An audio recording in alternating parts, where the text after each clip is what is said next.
Hi, everyone. I'm Lucy Kennedy, a member of Reform Elections Now. For any of you who haven't met us before, we're a nonpartisan group focused on electoral reform. How did we get involved in this? Well, we're former or current business executives and attorneys and other working people who have noticed that our government has become completely paralyzed. Now, currently, we're all unified in our support for Ukraine and its struggle against the great Russian bear, but that's unfortunately the exception. And one of the great sources of this paralysis is our polarization. And although we recommend a suite of reforms to break through this paralysis, gerrymandering is one of the worst causes of polarization and paralysis. We're very fortunate to have Peter Cyrus, our research director, with us to present a lot of great background material on this. Peter is an author who has composed and taught Harvard Business School cases and is a great student of political complexity. We'll ask that you stay on mute for this presentation, but we welcome your comments and questions in the chat. Take it away, Peter.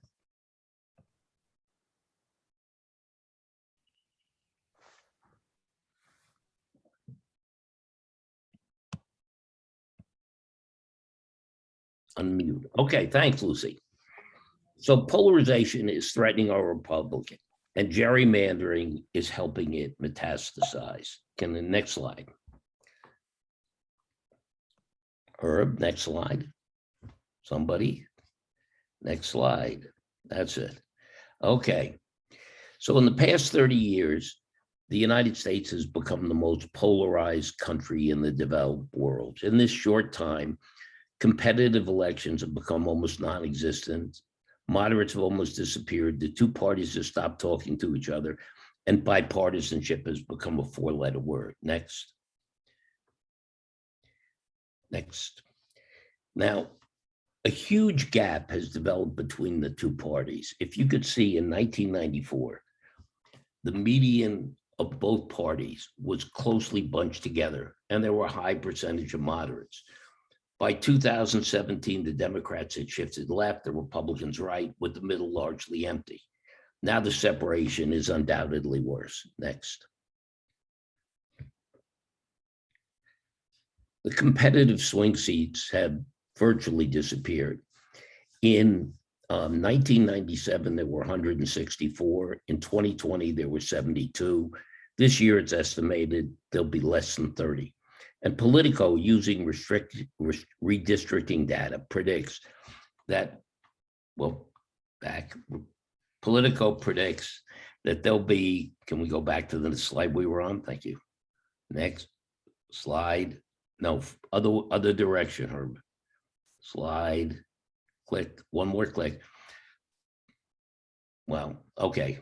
Politico predicts there will be 18 competitive elections this year, and 78 with margins of over 40%. If you look at this slide, you see what's happened to the swing districts. Back in 1994, you had 164 swing districts. 1997, much more than either the Republican or the Democratic districts. Now those swing districts have almost disappeared. And once we look past 2017 to 2022, you'll find them dropping off a cliff. Next. Now, with few competitive elections, the primaries rule. With disappearing swing seats, there are fewer competitive final elections. Instead, the vast majority of elections are decided in the primaries. And the issue with primaries is, although everybody pays the costs, the parties get to set the rules, and parties often block independents from participating in primaries. Can we go back to the slide we were on before? Thank you. In 9 states, including New York, Pennsylvania, Florida, and others, with population 94 million, independents are barred from voting in party primaries. And in 11 states, including Ohio, Illinois, North Carolina, and others, with a population of 68 million, they're discouraged from voting. So in total, in almost half the country, there are significant restrictions placed on independents voting in primaries. This means the independents have virtually no say in the nomination and the election of their congressional candidates. Next. Now, as a result, because independents are restricted, the primary winners are often the more extreme candidates who appeal to the bases of their party. In 2020 and 2022, a lot of moderate senators like Jeff Flake and Bob Corker just retired rather than being primaried into defeat. In New York, AOC probably would have lost to Crowley if the state had opened instead of closed primaries. And even when moderates do run, the party base tends to force them to shift their politics toward the base to keep winning. So in other words, the party system makes moderates stop being moderate. So the power of the party is a major influence on polarization. Next. So if you look at this chart, what you'll see is when we were kids, the half of Congress were moderates. Now they're in danger. There are almost no moderates left. Next. So gerrymandering is the virus that's helping polarization metastasize. How do we get to this extreme level of polarization, the lack of competitive elections, and the disappearing of moderates? And the answer is simple. We're letting politicians draw their own districts. Letting politicians draw their own districts is roughly analogous to letting school children choose their own grades or criminals their own sentences. Politicians bend the rules to protect their own reelection, protect their allies, increase the representation of their own party, and reduce the representation of the other party. In conducting our decennial gerrymandering, politicians are jeopardizing our republic and making a joke of our political system. So before we can consider some of the specific impacts of gerrymandering, let's take a quick look at some of the games politicians play. Next. Okay. Quiz number 1. Name the politician while married who wanted his mistress at right all to himself. So he gerrymandered the other politician who was having an affair with the same woman into retirement. Your choices here are Anthony Weiner, Mark Sanford, Newt Gingrich, Bill Clinton, Wilbur Mills, or Sheldon Silver.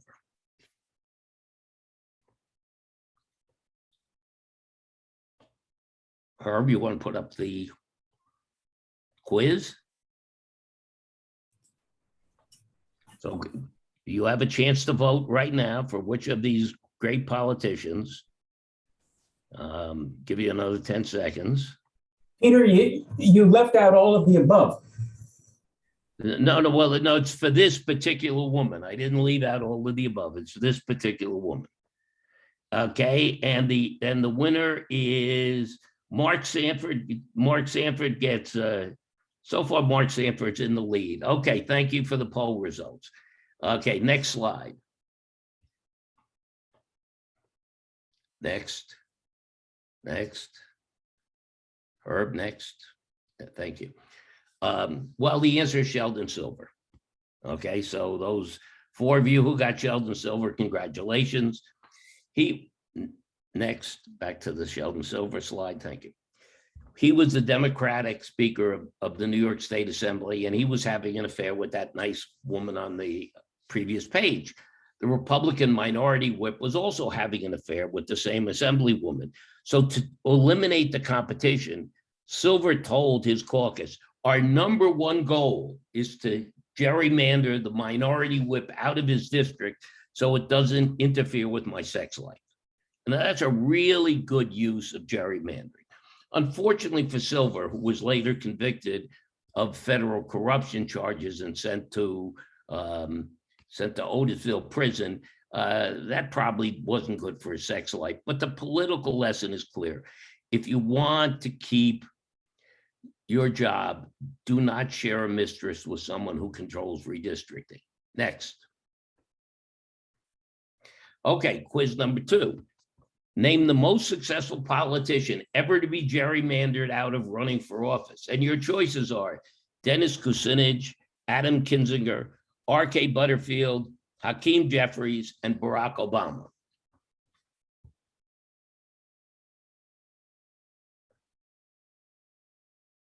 Herb, you want to put the quiz up so people can vote?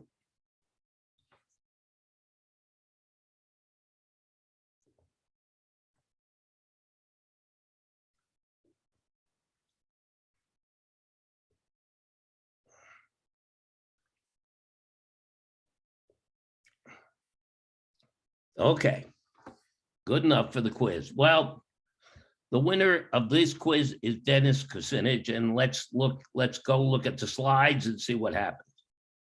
Next, let's look at Kinzinger. Kinzinger became the first Republican. Can you take the poll off, Herb, so I can read the slides? Kinzinger became the first Republican to support the impeachment of Donald Trump and one of 2 Republicans on the January 6th commission. He tweeted, "Trump was the worst president the US has ever had. The Republican National Committee censured him and disowned him from the party. Kinzinger should have been someone the Democrats wanted to support. Yet he is one of the few politicians to have been gerrymandered twice.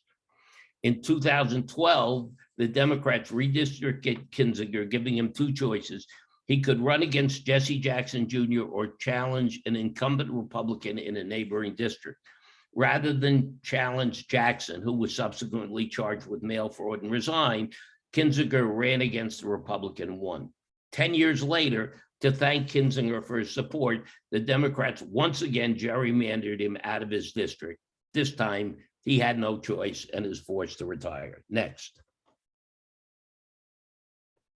Now, gerrymandering is not only a vehicle to limit the other party, it is also used to get rid of up-and-coming primary opponents in the same party.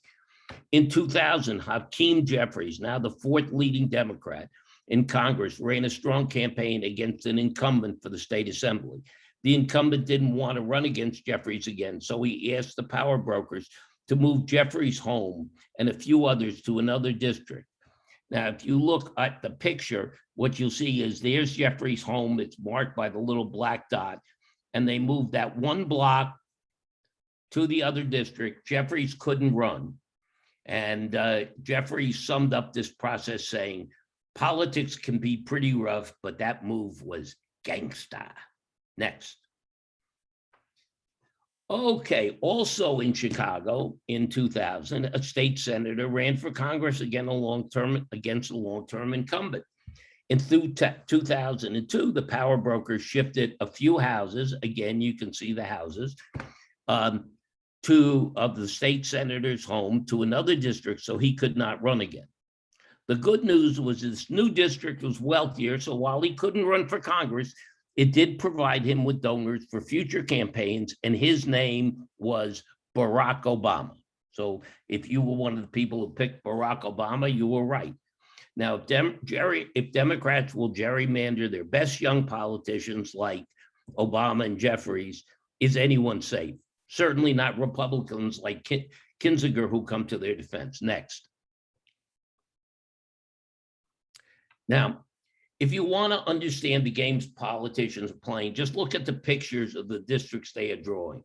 Districts are not supposed to be drawn for getting rid of romantic rivals or future presidents. They're supposed to be equal in size, contiguous, compact, follow political boundaries of cities and counties, and preserve communities of interest. In other words, they should look like a geometric figure. Let's look at some of the artwork of our politicians. Next. Back 1. You went 2. Thank you. Forward 1.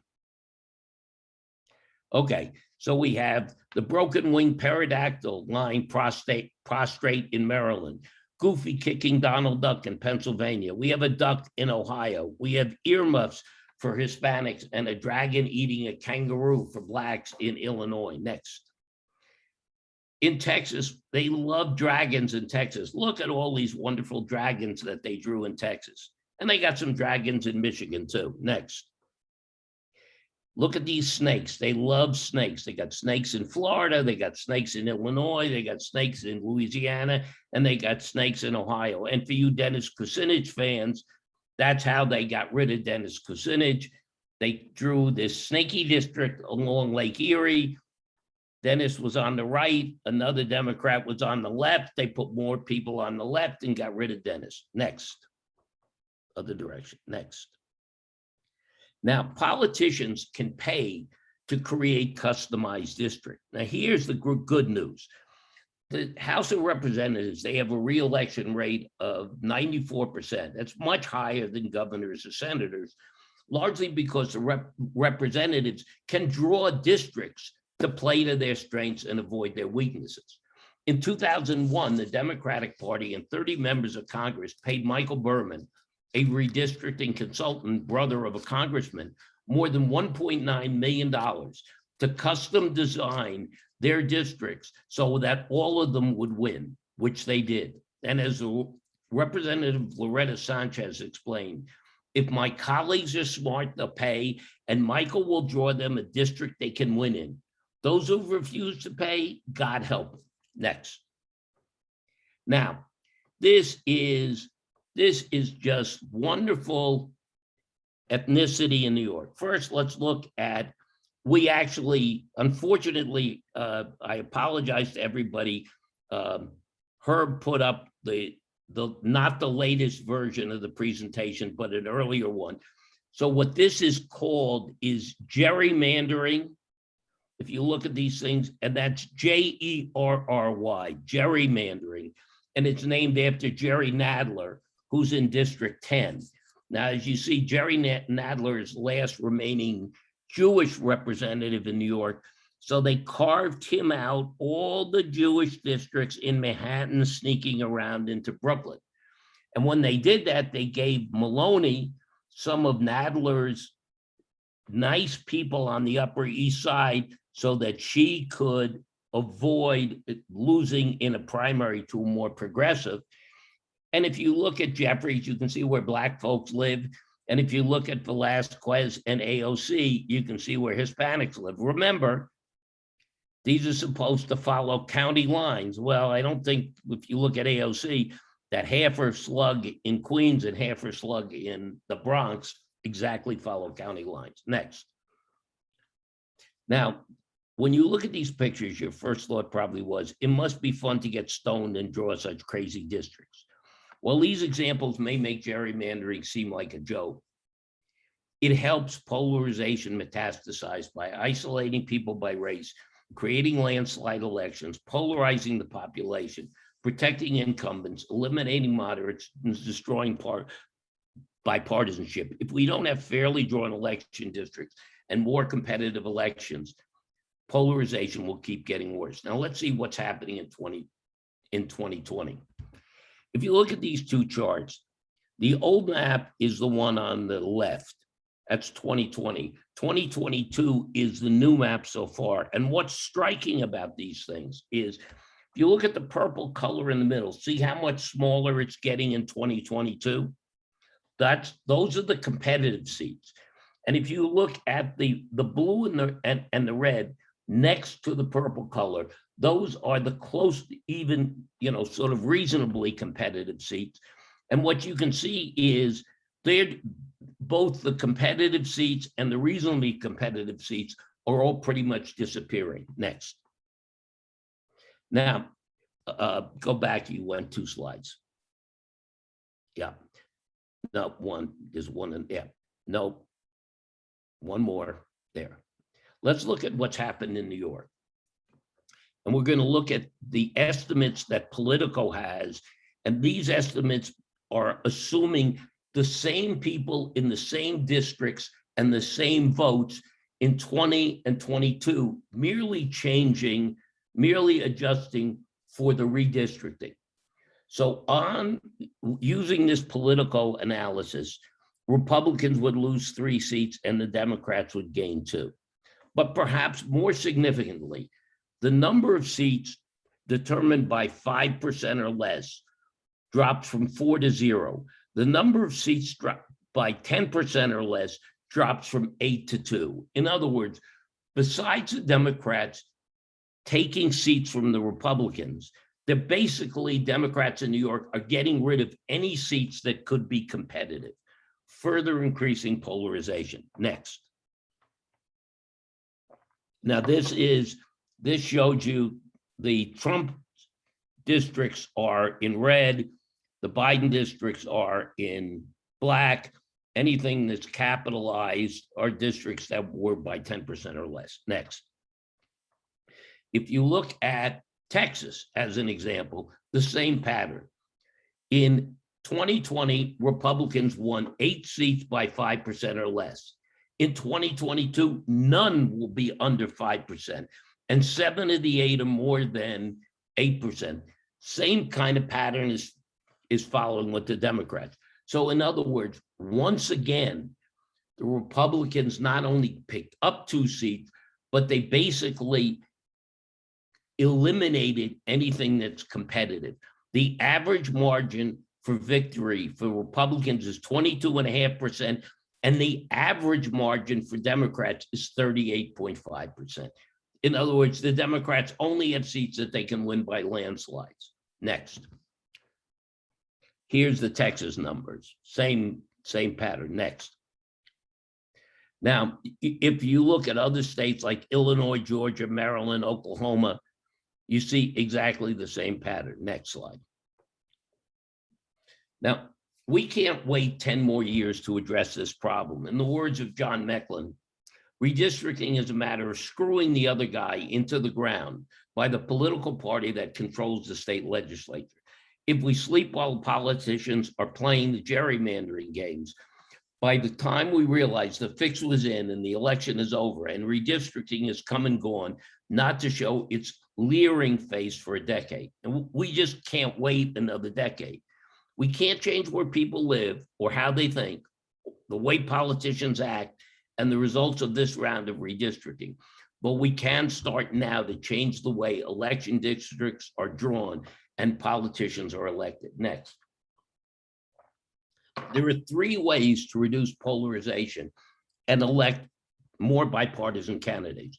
We can remove the drawing of election districts from the hands of the politicians. Districts should not be drawn to impress mistresses or exclude future presidents, nor should they look like snakes or dragons. They should be drawn by independent groups. Secondly, we should open primaries to create more closely competitive elections. Candidates in closely competitive elections tend to be more moderate and bipartisan, if for no other reason they want to get reelected. And third, we should implement election systems that incentivize candidates who will work with all voters instead of just with their bases. Next. Now, in reducing no, we got that one over. Next. Sorry. Good. Now, independent commissions moderate polarization by taking the hands of drawing districts taking the drawing of districts out of the hands of politicians and placing it in the hands of nonpartisan independent commissions with no legislative oversight. We have to authorize these commissions to ignore political results and draw districts, and wherever possible, draw districts that are competitive. When commissions are free from legislative oversight, they have a positive impact. According to the Scholar Strategy Network, independent commissions can help avoid partisan conflicts or favoritism in district plans. Such commissions are able to produce maps without the pressure to further or hinder the electoral fortunes of particular representatives or parties. Commission-drawn plans set the stage for fairer and more competitive elections. Next. Now, if you look at states that currently have independent commissions, these are the states with by far the most competitive elections.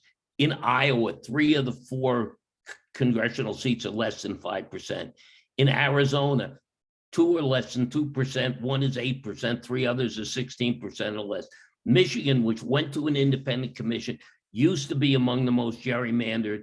Now it has 3 districts of 2% or less and 2 more under 10 out of 13. And the same thing follows with these other states. Next.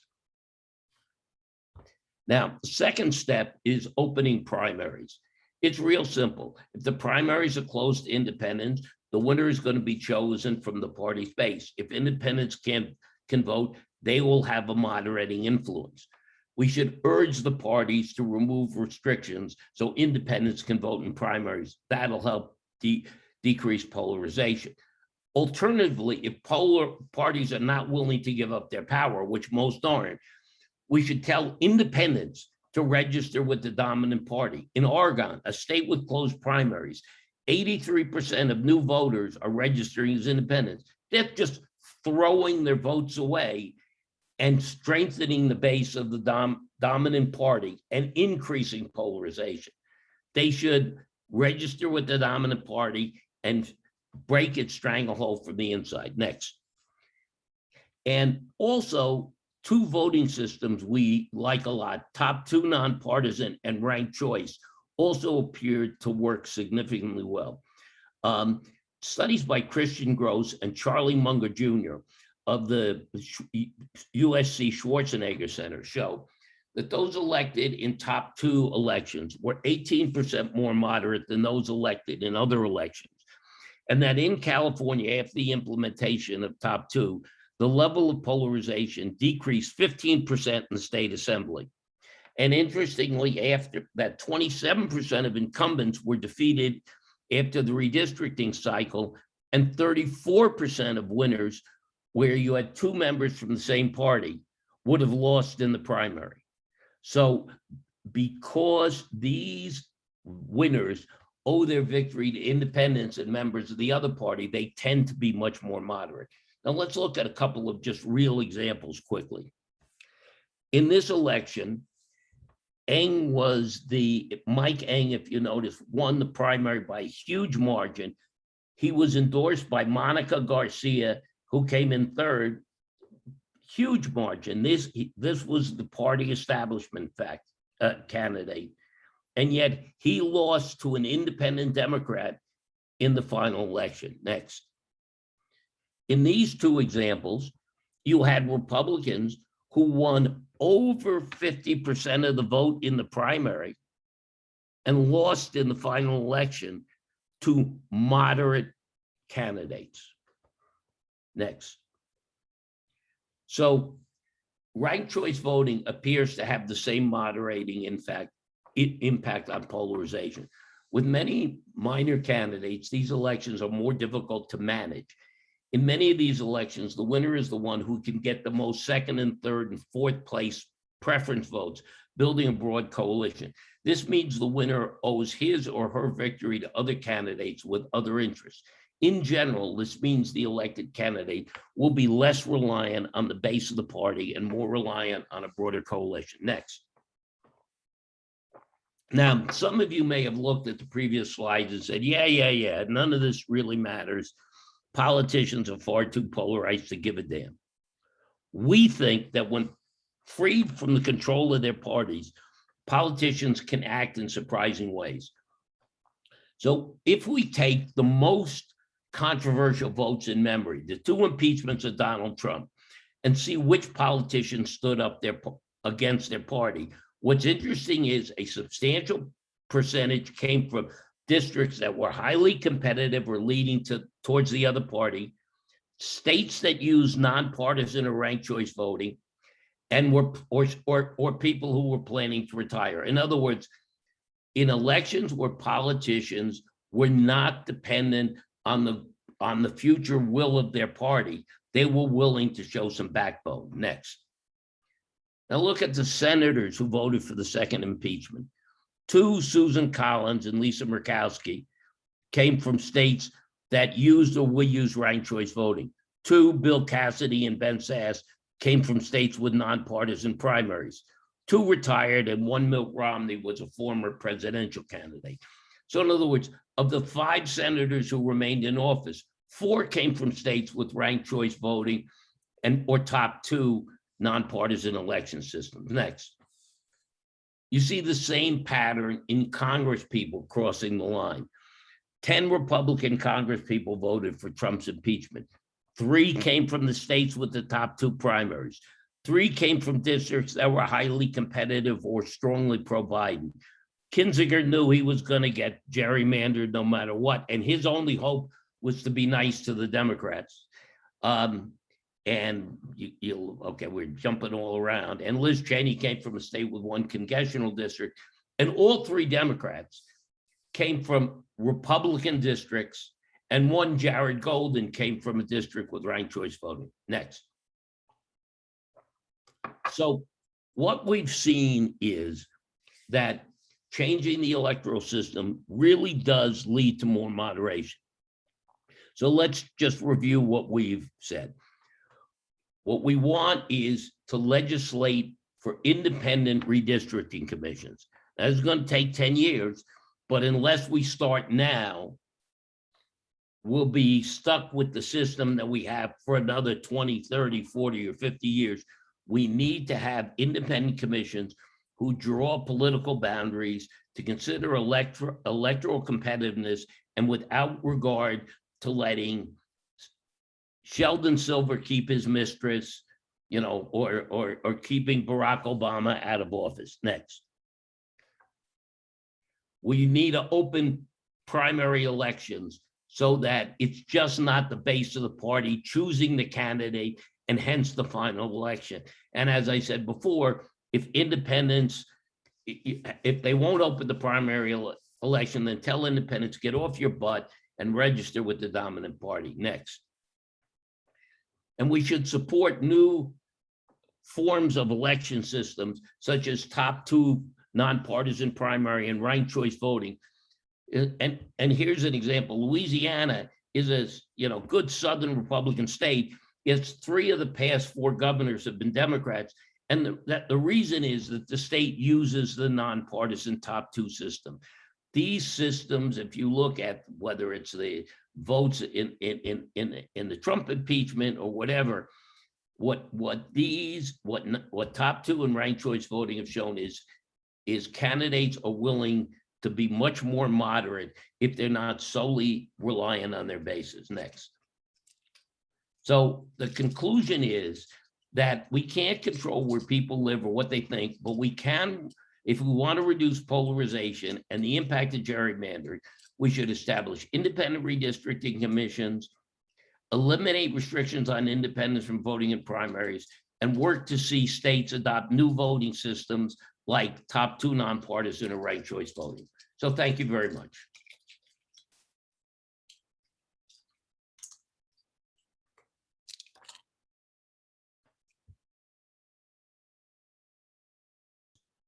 Herb, I'm turning it back to you, or Lucy, or whoever. Yeah, so thank you, Peter.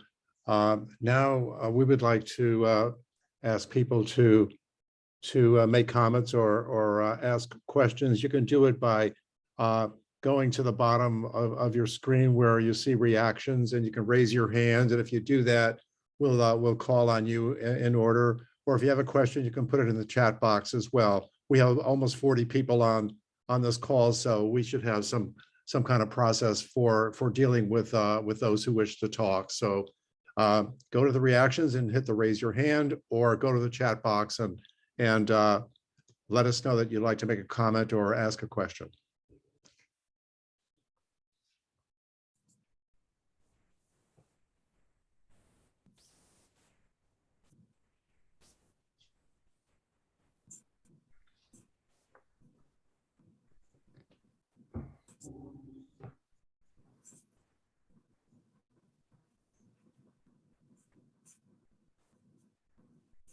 So, Peter, am I right in understanding that the thing that can be done in the next without waiting 10 years is to change some of the election systems, such as what you suggest with ranked choice voting or with nonpartisan primaries in a top 4 or something of that kind? So those are things that can diminish the impact or mitigate the harm of totally gerrymandered districts and non-competitive districts across the country. Is that correct? Yeah. The first thing that can be done, the easiest thing can be done in state after state, is, especially some of the states I mentioned, like New York and Florida and some others, is to open primaries. That will have a significant impact. So, and that can be done. You don't have to wait 10 years for that. That can be done by anytime, anywhere. You just got to get the parties to go along. That's a party thing.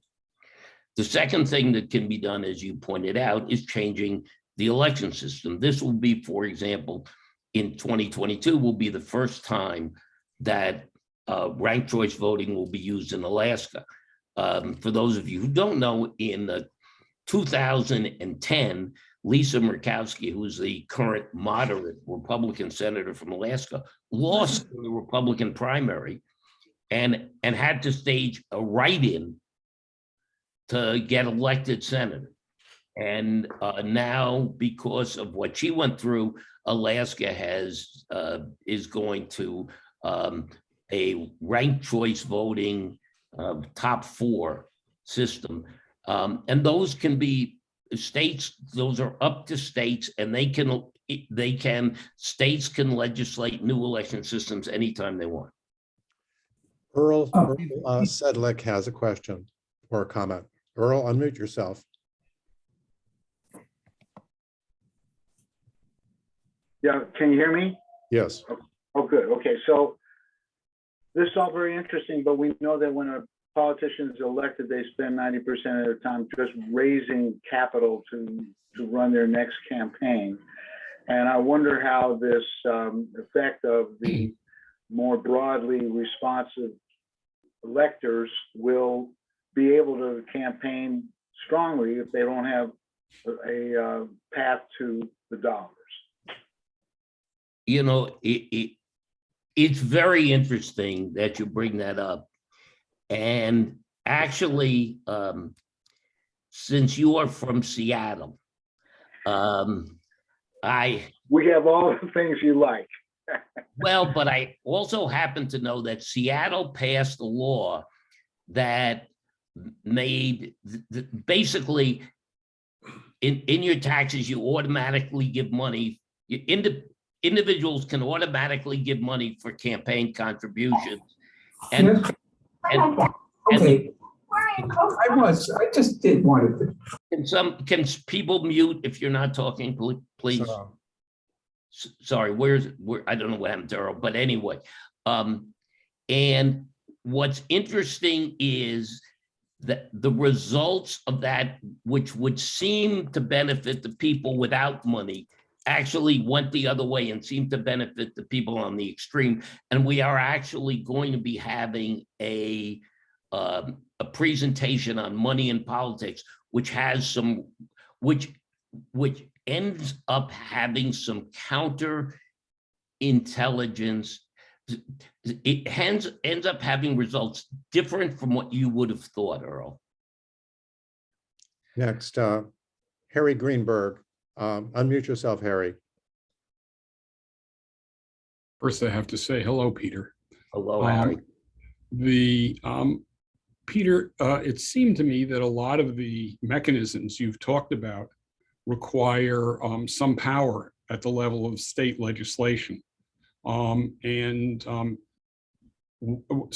the first thing you would want is to have state legislators that are more right thinking. However, I don't mean that as the right and the left, but more reasonable. None of your talk was directed at how you would change that calculus. Okay. It's actually, I mean, I talked about Congress, but it's the same rules with state legislatures. But here's what's interesting. If you look at how top 2 got established in California, it got established in California because there was a Republican governor, Arnold Schwarzenegger, who saw the state going red, going blue, and said, you know, what do we have to do to, you know, that not have our state taken over by, you know, by just the Democrats. In Maine, they went to ranked choice voting because they had a ludicrous governor there named Danny LePage. In Alaska, they went to ranked choice voting because, as I mentioned, with the situation with Lisa Murkowski, what you really have to do is work with is get a movement going and work with the state legislators to be able to change these things. And there often has to be a trigger. The kind of situation where you had material change all came because somebody was smart enough or desperate enough to trigger. Yeah, but it doesn't always have to be the legislatures, because there are 26 states that permit initiatives and referendums as a way to change laws. It sort of bypasses the legislature to some extent. Yes, it's still coming from California. I wouldn't necessarily endorse that approach. In California, they can basically recall. I mean, I think you could be recalled, you know, from Stanford Med School, can't you? That's in the California. At state schools, not from the. From Stanford. Next, Frank Weimer. Who selects the members of the nonpartisan redistricting commission?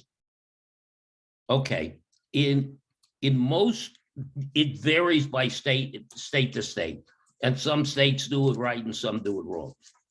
The general way it should be, the general way it's been is, like, let's say you're gonna have 10 people, you'd be, you know, 3 Democrats, 3 Republicans, and 4 independents. There'd be a rule that says nobody who's been an office holder in the last 10 years can serve on the commission, those kind of rules. Okay. Mark Hecht. Peter, I wonder, one problem in all of this, and I wonder how you go about solving it, is that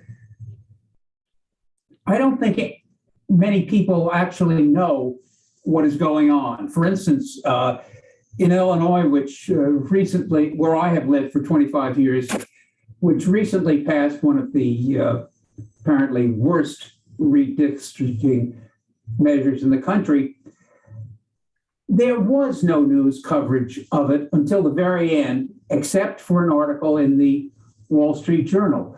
Local news coverage, and particularly local political news coverage, simply no longer exists in my state. And I say that having looked carefully to try to get news out of Springfield, Illinois. It just doesn't exist. The only news, for instance, that came out about the Illinois redistricting came out very, very late in the game, when various Chicago members of the local Black Democratic Coalition and the local Hispanic Democratic Coalition complained that they were being left out of the picture. Is this atypical for Illinois, or is it, as I suspect, the rule rather than the exception across the country? And what do you expect to, how do you overcome this barrier? And I think that the quote that I read earlier about people being asleep until gerrymandering's come and gone, not to raise its ugly, leering face for another decade, is accurate. And I think the answer is very clear. That's why we're doing what we're doing. The reason we are coming and speaking out on these subjects is that we want to raise awareness. And we think that if you look back at the charts and you look at the chart that I showed with the new district, with the new state district in Illinois, or looking at what they did to Adam Kinzinger, we have, if everybody sits quietly by and lets the politicians do this, then, we're going to be screwed again. And that's why we're being aggressive in speaking out on this stuff. By the way, Peter just mentioned, he referred to the slides. The slides will be available on our reformelectionnow.org website in the next day or two, so that if you want to access them, just go to our website and you can do that. Peter, Linda Sweeney asked a question. She said her question is, how do we find more specific information on an individual state's best strategies for election reform? Just like the swing states that matter more in presidential elections, there must be some states where more important than others to affect reform. How do you respond to that? I agree with you. Where are you from, Linda? I'm from North Carolina, but now I live in New Jersey. Okay. Well, interestingly, it's good that you asked that question. Here's why it's good. There was if I had given this talk a year ago, there was a great quote from a state assembly person, a state senator in North Carolina, where North Carolina, which reasonably evenly balanced between Democrats and Republicans, and he said, we're gerrymandering 9 Republican districts and 4 Democratic districts. It was 10. 10. It was 10 districts, and he said, because I couldn't get away with 11 and 2. Yeah, you're However, right. I couldn't get away with 11 and 2. I'm this sorry. year, they're now, they've redistricted and the Supreme Court accepted it. They're 6 and 6 because they picked up a seat. So some progress has been made there. No, not some progress. I mean, I used to, in gerrymandering presentations, thank you for correcting my numbers, 10 and 2 and 9 and 3. The North Carolina was the poster child for what was wrong. And now North Carolina, because of a state Supreme Court ruling, North Carolina is off the list of states that even get mentioned. Right. And so I think, I highlighted some states like New York, like Texas. Mark ranted about Illinois. I mean, not to mention this, not to say, Mark, you were ranting, you were correctly ranting. There's a bunch of states like that seem to me to be, I could provide a list of what I think would be the top 10 states. Well, But what about the top Michigan's 3? Isn't Michigan also a good example, though, of one that's doing it right? And there are websites like the Princeton Project on Gerrymandering that rank the states and give them letter grades and have a pretty good description of the criteria they're using for evaluating the degree of gerrymandering that's being done. I think the other point in terms of where the states are that things can be done to improve things, when it comes to opening up the primaries, I believe it's actually called, isn't it openprimaries.org, the website? Yes. And then there's Fair Vote for ranked choice voting, fairvote.org, I believe. I mean, all the states highlights the states. The states with closed primaries are the worst. Those are the ones I read off. Like New York and 8 others, right? Florida, Oregon, those. So Peter, when you talked about the importance of opening primaries, it seems to me that the parties themselves don't want, if they're closed, they don't want to open them up. They like it just the way it is. So how does action get started in individual states that have closed primaries? And the answer, look, the parties are going to fight as hard as they can to keep as much control as they can, because they don't want, they like it that way. Right. They like being able to redistrict guys who are sleeping with the same woman. That's the way that's what politics should be. But, there are organizations like Mike just mentioned, Open Primaries, which just, work to open the primaries in Maine. There are a lot of grassroots organizations working on this. Well, they don't, let's say Open Primaries, they don't just throw a dart against the wall and decide it lands on some states, so they start working on it. What makes them choose certain states like Florida or some other states to really concentrate their efforts? Like Arizona. Well, it's interesting you mentioned Florida, because Florida, I mean, there's no science to this. In 2018, open primaries said, we want to open the primaries in Florida. And they got opposed by both parties. So in 2020, they took a slightly different tact and said, we want to have nonpartisan primaries in Florida the way that they have in California and other states, and Washington, and they actually came pretty close.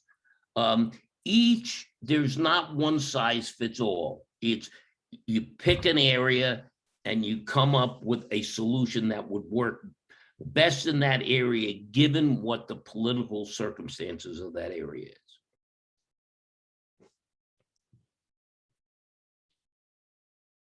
I would say that, we have representation from many states. The last one we did, we have 35 states or so represented. So there are people from all over the country.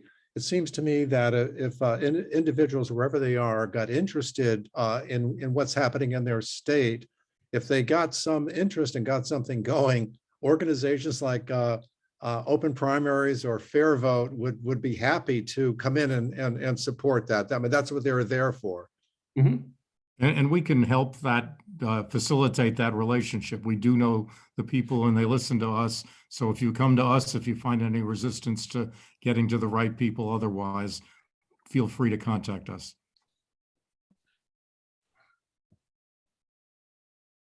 Well, just one point on reform elections now. Some organizations like Fair Vote and open primaries focus on one particular reform, and we are more we're open to all reforms, and because as Peter said, one size doesn't fit all, and so we try to understand what's happening around the country, where different initiatives are working, and try to provide balanced information on the pros and cons of various initiatives.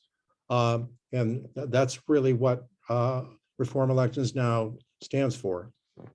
I just want to make a comment going back to what Linda was asking.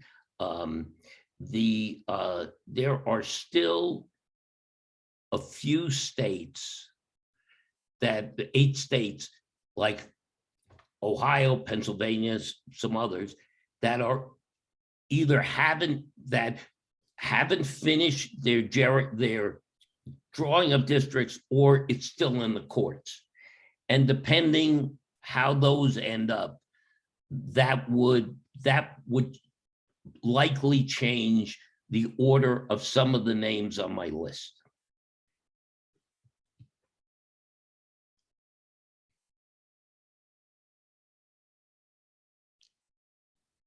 Peter, Susan Falk is asking if it helps if we get signatures on a petition. And again, I think it may be dependent on the state, but you want to address that question?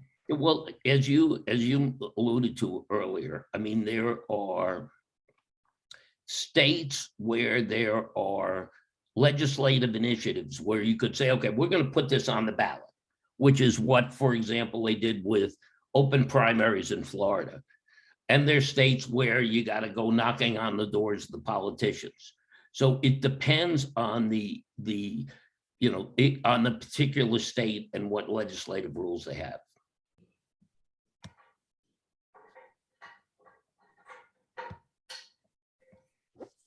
Earl, do you have another question? Yes, I do. Let me just start by saying I'm a partisan. I'm a Democrat, and I'm not happy when a Republican takes office, especially if it's nearby. And I'm saying that because sometimes the gerrymandering has been laid out because they have a coastal area where all the rich people want to be in their own district and elect Republicans, for example. Other times, it's a bottom-up thing where the Black representation or population is saying, please include us in a single district so we have a chance to elect somebody who represents us. And some of those arguments are compelling, aren't they, or not? Okay, there are two different arguments here. So let's take the second one first, Daryl. Under the voting rights law of 1965. It seems a long time ago. Well, 1865, you and I were kids, right? In 1965, and during the Civil War, because you were from Florida, were you on the north or the south?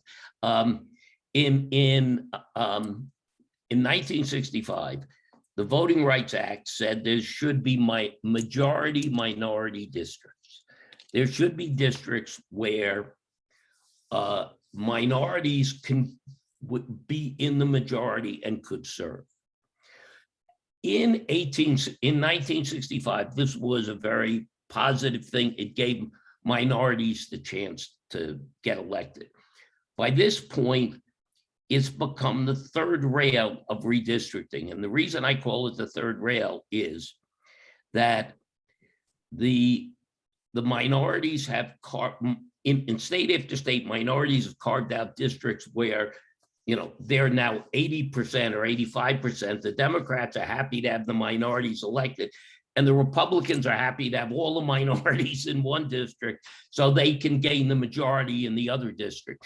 And and nobody quite knows what to do about it, because you can say, well, yeah, okay, we could reduce the minorities from, it's just like if you looked at those pictures I showed you from Chicago, where you had the district for the blacks that looked like the dragon and the district for the Hispanics that looked like the earmuffs. Putting communities of interest together makes a lot of sense. The question is, if you put all your communities of interest completely together, then you have your left-wing person from your Democratic district, your right-wing person from your Republican district, and nobody's talking to each other anymore.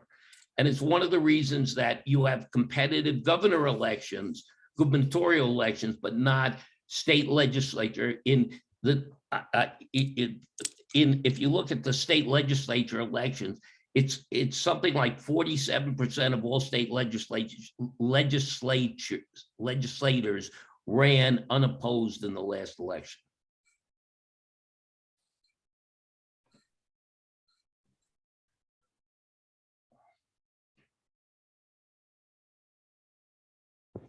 Earl, I think you're on mute.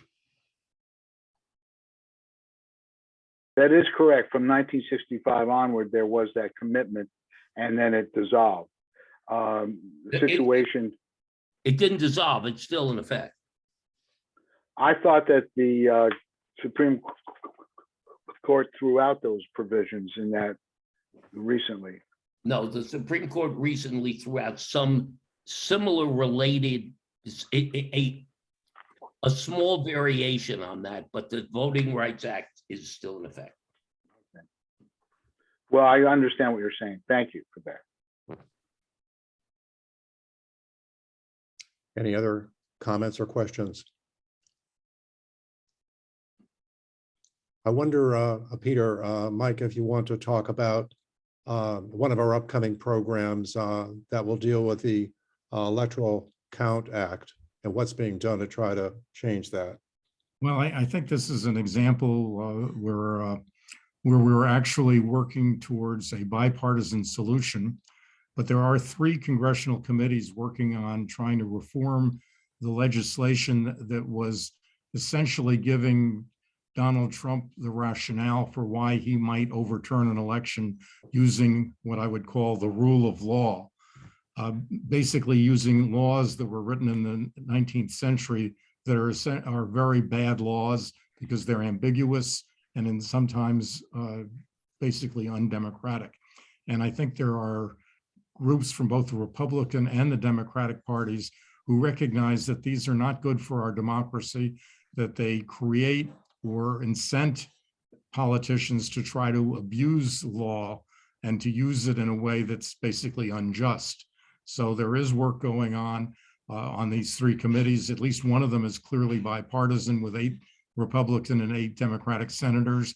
and they are getting good support from the academics who understand the political science and recognize where the crafting of the law becomes important, so you don't have political rationale that can create the kind of ambiguities that made January 6th the disaster it almost was. And I think, Peter, you can comment on how much worse it could have been, as you've done in the past. Yeah, we had a conversation this morning with two of the top of these political experts, and Rick Pildes from NYU and Larry Diamond from Stanford. And it's my belief that if Donald Trump had actually understood the loopholes in the law, like the Failed Election Act, according to my reading of the Failed Election Act of 1845, which is still in effect, if the state legislatures of Arizona, Georgia, and some of these other states that are Republican had simply said, we think all the counting was nonsense and we're going to support a Trump slate, that Trump would still be president. We think that these election laws are so badly written that I think there is at least a 50-50 chance that we're going to look back on the election of 2000 as a great and honest election compared to what could go forward. You mean 2020? I meant 2020, yeah. But I would also hasten to point out that because there's now a Democratic vice president, there is justification and motivation on both sides of the aisle to fix these laws that are clearly not good for America. Yeah, she could. I mean, I'm not. Please understand, I am not saying that one party is operating, one party is pure and the other party is not. I mean, the laws are badly written. The reason I brought it up is that, as Peter said, we are in contact with Larry Diamond and Rick Pildes, and also Ned Foley in Ohio, and we expect that in one of these months, at the appropriate time, we'll be having one of our Ren events with these gentlemen, talking about what is happening to try to reform the ECA. So that's just coming up when it's the right time in the next few months. If anyone wants to dig deeper in that, please contact me, and I'd be happy to provide them. I've put together kind of a collection of the articles of the last 2 months on this subject that are pretty comprehensive. How would they get in touch with you? Through Mike.o@post.harvard.edu. Or they could write reformelectionsnow.org at gmail.com, and we'd find a way to get that to them. I want to go back to one comment that was made, which was the comment made by Mark Hecht about how,